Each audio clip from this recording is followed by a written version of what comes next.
Hello friends, government job study with মিতে আবার আপনাদেরকে স্বাগত জানাই। আজকের এই সেশনটি শুরু করার আগে ছোট্ট রিকোয়েস্ট, চ্যানেল নতুন হয়ে থাকলে অবশ্যই চ্যানেলটি সাবস্ক্রাইব করুন, ভালো লাগলে ক্লাসটি অবশ্যই লাইক করুন। কোনো রকম কোয়ারিজ থাকলে বা উত্তর নিয়ে কোনো সংশয় থাকলে অবশ্যই কমেন্টে জানাবেন, কারণ কেউই 100% নিখুঁত হতে পারে না। আমি আমার সঠিক যতটুকু সম্ভব সঠিক উত্তর দেওয়ার চেষ্টা করব, এবং কোনো রকম কোনো যদি ভুল হয়ে থাকলে অবশ্যই কমেন্ট করে সেটা জানাবেন। ফার্স্ট কোয়েশ্চেন যেটা রয়েছে, কেন্দ্রমণ্ডলের ব্যাসার্ধ প্রায় নিখুঁতভাবে প্রথম নির্ণয় করেন যিনি, তিনি হলেন আই যেটা উইচার্ড নাকি কনরাড না গুটেনবার্গ লেইম্যান। এক্ষেত্রে সঠিক উত্তর হয়ে যাবে কেন্দ্রমণ্ডলের যে ব্যাসার্ধ আমাদের, সেটা কিন্তু নিখুঁতভাবে বর্ণনা করেছিলেন বা সেটাকে ক্লারিফিকেশন করেছিলেন তিনি হলেন গুটেনবার্গ।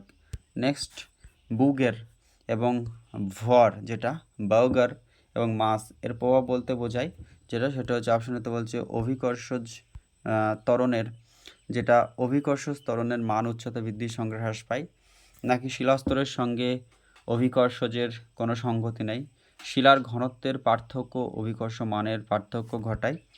এক্ষেত্রে তিনটে অপশন রয়েছে, সঠিক উত্তরটি হয়ে যাবে যেখানে বলছে বুগের এবং ভরের প্রভাব বলতে অভিকর্ষজ ত্বরণের যে মান সেটা অভিকর্ষজ ত্বরণ অর্থাৎ জি এর উচ্চতা বৃদ্ধির সঙ্গে হ্রাস পায়। এইটা হচ্ছে বুগের এবং ভরের প্রভাব। নেক্সট হচ্ছে এটার জন্য হয়ে থাকে গ্রিনল্যান্ড ও ইউরেশিয়া থেকে উত্তর আমেরিকা বিচ্ছিন্ন হওয়ার পর সৃষ্টি হয় প্রশান্ত মহাসাগর, তেথিস সাগর, ভারতীয় দ্বীপপুঞ্জ, নরওয়েজীয় সাগর। সঠিক উত্তর হয়ে যাবে সেটা হচ্ছে নরওয়েজীয় সাগর, সেটা কিন্তু গ্রিনল্যান্ড এবং ইউরেশীয় যে থেকে উত্তর আমেরিকা বিচ্ছিন্ন হওয়ার পর সৃষ্টি হয়েছে। চ্যুতিতল বরাবর যে প্রকার শিলার প্রাধান্য লক্ষ্য করা যায় সেটা হচ্ছে পাললিক শিলা। চ্যুতিতল বরাবর যে প্রকার শিলা লক্ষ্য করা যায়। নেক্সট কোয়েশ্চেন, ওয়ার্মিং স্প্রিং জলের তাপমাত্রা মানব শরীরে প্রায় সমান হতে এর মান কত? 37 ডিগ্রি সেন্টিগ্রেডের কম, 37 ডিগ্রি সেন্টিগ্রেডের বেশি, 43 ডিগ্রি সেন্টিগ্রেডের বেশি, নাকি 27 ডিগ্রি সেন্টিগ্রেডের কম? ওয়ার্মিং স্প্রিং জলের তাপমাত্রা মানব শরীরের প্রায় সমান হতো, এর মান হচ্ছে 37 ডিগ্রি সেন্টিগ্রেডের কম। যেটা মানুষের স্বাভাবিক তাপমাত্রা হচ্ছে 37.6 ডিগ্রি সেন্টিগ্রেড বা 98.8 ডিগ্রি ফারেনহাইট যেটা। নেক্সট আমরা দেখে নেব, উপকূলের অবক্ষেপ যদি সমুদ্রের দিকে অভিক্ষিপ্ত হয়ে যে প্রকার স্পিড সৃষ্টি করেন তাকে বলা হয় হুক স্পিড, ধনুক পুচ্ছ স্পিড, তীর আকৃতির স্পিড, নাকি কাসপেট স্পিড। যেটা উপকূলের অবক্ষেপ যদি সমুদ্রের দিকে অভিক্ষিপ্ত হয়ে যে প্রকার স্পিড সৃষ্টি হয় সেটা হচ্ছে কাসপেট স্পিড। নেক্সট কোয়েশ্চেন, 7 নম্বর কোয়েশ্চেন আমরা দেখে নেব কী রয়েছে। উষ্ণ প্রদেশে চারপাশের সমভূমি থেকে কয়েক মিটার উঁচু যে অবন্ধুর লম্বাটে উদ্ভিদকে বলা হয় পেনিটেন্ট শিলা, বুইওয়ার, এচ প্লেন, নাকি টিলা। এটাকে বলা হয় বুইওয়ার বা রোয়ার বলা হয় উষ্ণ প্রদেশের চারপাশে সমভূমি থেকে কয়েক মিটার উঁচু যে অবন্ধুর লম্বাটে উদ্ভিদকে বলা হয় রুইয়ের। নেক্সট হচ্ছে সমুদ্র উপকূলবর্তী অঞ্চলে যে প্রকার বালিয়াড়ি দেখা যায় তাকে মৃন্ময় বালিয়াড়ি, উদ্ভিদাবৃত বালিয়াড়ি, ব্লু আউট বালিয়াড়ি, এই সবগুলিই বলা হয়ে থাকে। যখন সমুদ্র উপকূলবর্তী অঞ্চলে যে প্রকার বালিয়াড়ি দেখা যায় এই ধরনের বালিয়াড়িগুলি সাধারণত দেখা যায় মৃন্ময় বালিয়াড়ি, উদ্ভিদাবৃত বালিয়াড়ি এবং ব্লু আউট বালিয়াড়ি।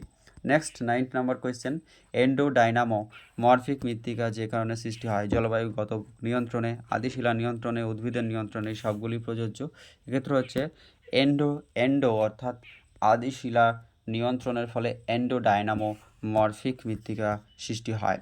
ভারী এঁটেল মাটি বা কাদা মাটির রন্ধ্র পরিসরের শতকরা পরিমাণ 40%, 50%, 66%, না 76%? এক্ষেত্রে সঠিক উত্তর হচ্ছে 66%। নেক্সট, এদের মধ্যে কোনটি পেডাল ফার্স্ট শ্রেণীর মৃত্তিকা নয়? পর্জল মাটি, ল্যাটেরাইট মাটি, পিত মাটি, নাকি মরু মাটি? এক্ষেত্রে সঠিক উত্তর হয়ে যাবে মরু মৃত্তিকা। নেক্সট কোয়েশ্চেন, মৃত্তিকার বসবাসকারী প্রাণীরা যে প্রক্রিয়ায় বিভিন্ন স্তরের উপাদানগুলির মিশ্রণ ঘটায় তাকে কী বলে? Biodegradation, bioturbation, biomagnification, biocomposition. সঠিক উত্তর হবে বায়োটারবেশন।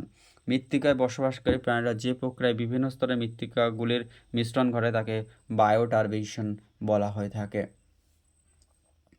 বর্তমানে বায়ুমণ্ডলের যে কার্বন ডাইঅক্সাইড যুক্ত হওয়ার পরিমাণ প্রায় সেটা হচ্ছে 14 × 10⁻10 কেজি, নাকি 14 × 10⁻20 কেজি, 14 × 10⁻12 কেজি, নাকি 14 × 10⁻8 কেজি। এক্ষেত্রে সঠিক উত্তর হবে 14 14 × 10⁻12 কেজি হচ্ছে বর্তমানে বায়ুমণ্ডলে কার্বন ডাইঅক্সাইড যুক্ত হওয়ার পরিমাণ।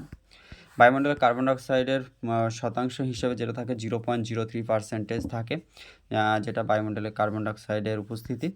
নেক্সট আমরা দেখে নেব এদের মধ্যে কোনটি মৌসুমি বায়ুর সঙ্গে যুক্ত নয়। 5ই জুন মৌসুমি বায়ু ভারতে প্রবেশ করে, এটা ঠিক। 15ই জুলাই সারা ভারতে মৌসুমি বায়ু প্রবেশ করে, এটিও ঠিক। বঙ্গীয় যে বঙ্গোসাগরীয় বঙ্গোসাগরীয় মৌসুমি বায়ু শাখা বৃষ্টিপাত কম ঘটায় না।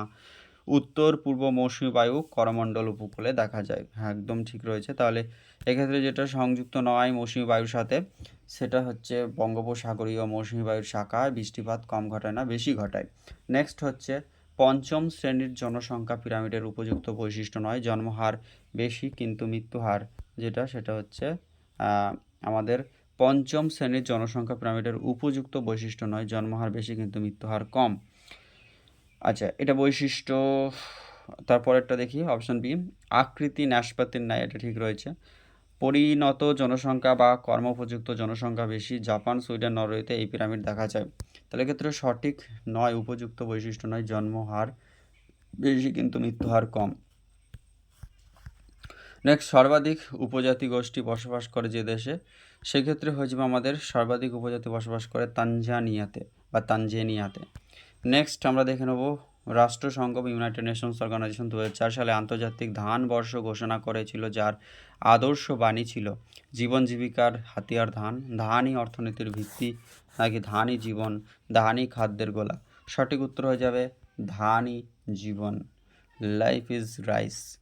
তাই তো রাষ্ট্রসংঘ ইউনাইটেড নেশনস অর্গানাইজেশন 2004 সালে আন্তর্জাতিক ধান বর্ষ হিসাবে ঘোষণা করা হয়েছিল। তাহলে ধান বর্ষ হিসাবে বা রাইস ইয়ার ঘোষণা করা হয়েছিল ইউনাইটেড নেশনস অর্গানাইজেশন দ্বারা 2004 সালকে, যার স্লোগান বা মোটো বা যার থিম ছিল ধানই জীবন।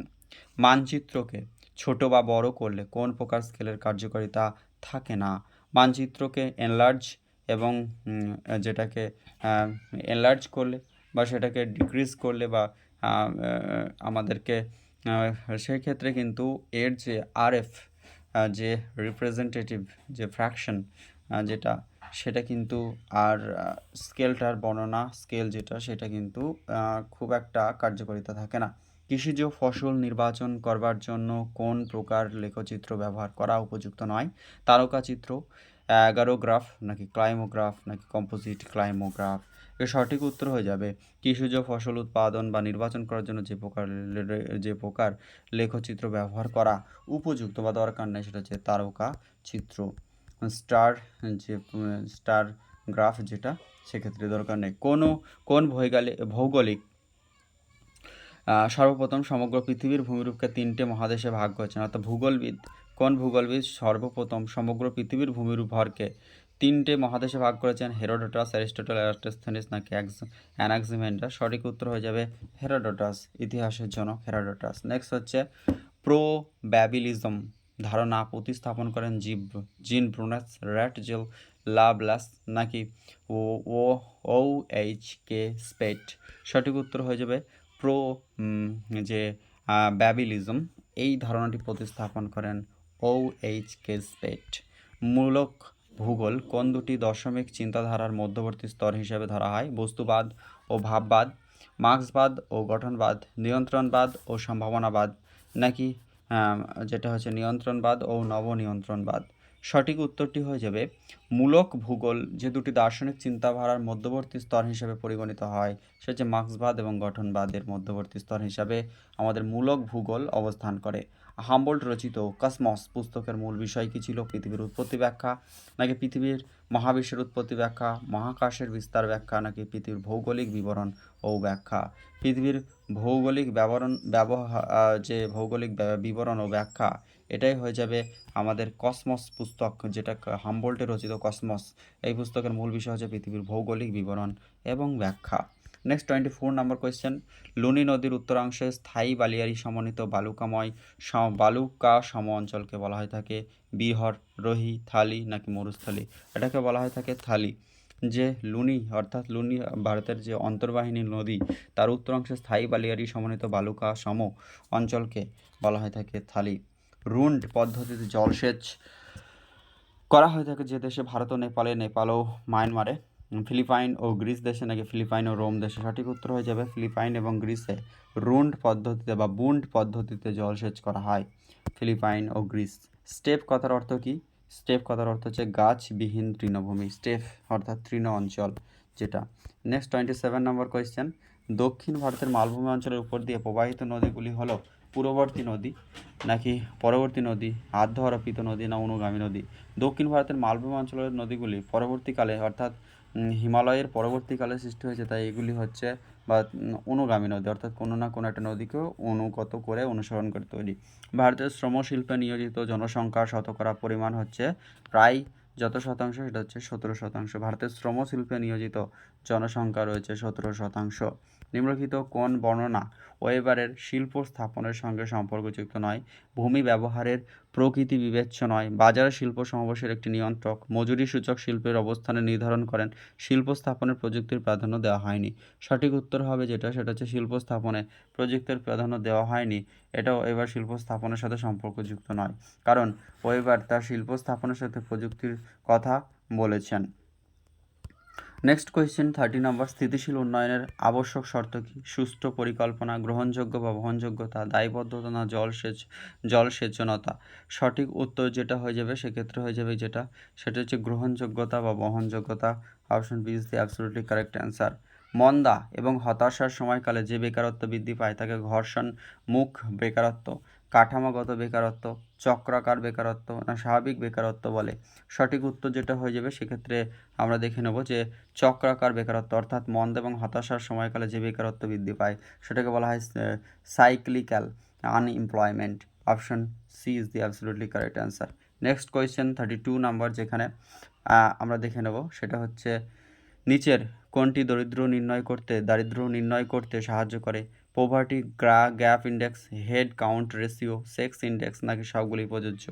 এই সবগুলি কিন্তু আমাদের কাজে লাগে কোন ক্ষেত্রে? যখন আমরা কোন কাজে লাগে? যখন আমরা দারিদ্রতা বা পোভার্টি নির্ণয় করি তখন পোভার্টি গ্যাপ ইন্ডেক্স লাগে, হেড কাউন্ট রেশিও এবং সেক্স ইন্ডেক্স, এই সবগুলি কাজে লাগানো হয়ে থাকে পোভার্টি নির্ণয় করার ক্ষেত্রে।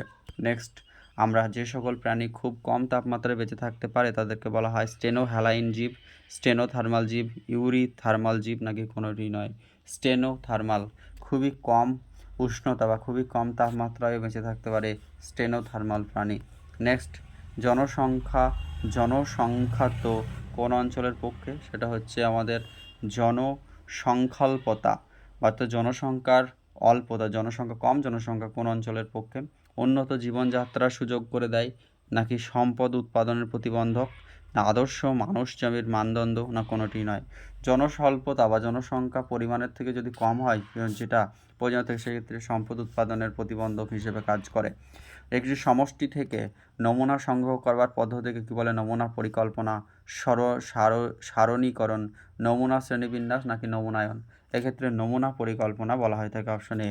নেক্সট কোয়েশ্চেন আমরা চলে যাব, বোনস অভিক্ষেপের জন্য আদর্শ ধর্ম নয় সেটি কি? সেটা হচ্ছে আমাদের সমস্ত অক্ষরেখার সঠিক থাকে, সমস্ত অক্ষরেখা যেটা সেটা হচ্ছে সঠিক থাকে, সমস্ত অক্ষরেখা সঠিক থাকে, ট্রানজিশনাল স্কেল সঠিক থাকে, যেটা সমস্ত অক্ষরেখায় ট্রানজিশনাল স্কেলটা সঠিক থাকে সেটা হচ্ছে বোনস অভিক্ষেপের একটি আদর্শ ধর্ম, এটা কিন্তু নয়। বোনস যে অভিক্ষেপণ বা প্রজেকশনের ক্ষেত্রে আদর্শ ধর্ম মধ্যে কেন্দ্র, দ্রাঘিমা বা রেডিয়াল স্কেল সঠিক থাকে। একটি সম আয়তনিক অভিক্ষেপ ছোট এবং মাঝারি আকারের দেশ অঙ্কন করার জন্য এটা কাজে লাগে। মানচিত্রে 63F/NW এর RF কত? এর RF হয়ে যাবে যেটা, সেটা হচ্ছে 1:1 লাখ, অর্থাৎ option C is the absolutely correct answer. Next হচ্ছে জলবায়ুতে ঐক্যবদ্ধ এবং ঐক্যবিশিষ্ট উদ্ভিদ সংস্থানকে বলে বায়োম, বায়োটা জীবমণ্ডল, জীব সংস্থান। সঠিক উত্তর যেটা হয়ে যাবে সেটা হচ্ছে biome, option A is the absolutely correct answer. Next হচ্ছে প্রকৃত জনসংখ্যা পরিসংখ্যান সাপেক্ষে যে প্রকার জনসংখ্যা পিরামিড নির্মিত হয় তাকে বলা হয় থাকে, অপশন এ আপেক্ষিক বয়সলিঙ্গ পিরামিড, সাধারণ বয়সলিঙ্গ পিরামিড, পরম বয়সলিঙ্গ পিরামিড নাকি কোনোটি নয়? এক্ষেত্রে সঠিক উত্তর হয়ে যাবে প্রকৃত জনসংখ্যা পরিসংখ্যানের সাপেক্ষে যেটা সেটা হচ্ছে যে প্রকার জনসংখ্যা পিরামিড নির্মিত হয় তাকে বলা হয় থাকে সেটা হচ্ছে পরম বয়সলিঙ্গ পিরামিড। নেক্সট কোয়েশ্চেন আমরা চলে যাব পরবর্তী 40 নম্বর কোয়েশ্চেন। অনুসর অবস্থানে পৃথিবীতে প্রতি মিনিটে প্রতি বর্গ সেমি অঞ্চলে তাপ পাওয়া যায় 1.88 ক্যালোরি, 2.01 ক্যালোরি, 1.92 ক্যালোরি নাকি 2.10 ক্যালোরি? সঠিক উত্তর যেটা হয়ে যাবে সেটা হচ্ছে 2.01 ক্যালোরি, অর্থাৎ অনুসুর অবস্থান।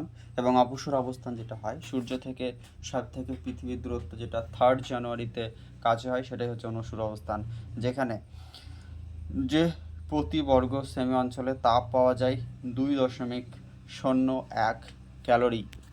নেক্সট 41 নম্বর কোয়েশ্চেন। নির্দিষ্ট আয়তনের ঊর্ধ্বমুখী অসম্পৃক্ত বায়ুর মধ্যে প্রতি কিলোমিটার উচ্চতা বৃদ্ধিতে শুষ্ক রুদ্ধতাপীয় হ্রাস হারের মান কত? সেটা হচ্ছে 10 ডিগ্রি সেন্টিগ্রেড পর্যন্ত হয়ে থাকে। Next question. আমাজন অববাহিকার রবার গাছের রস সংগ্রহ করা অধিবাসীদের কি বলা হয়?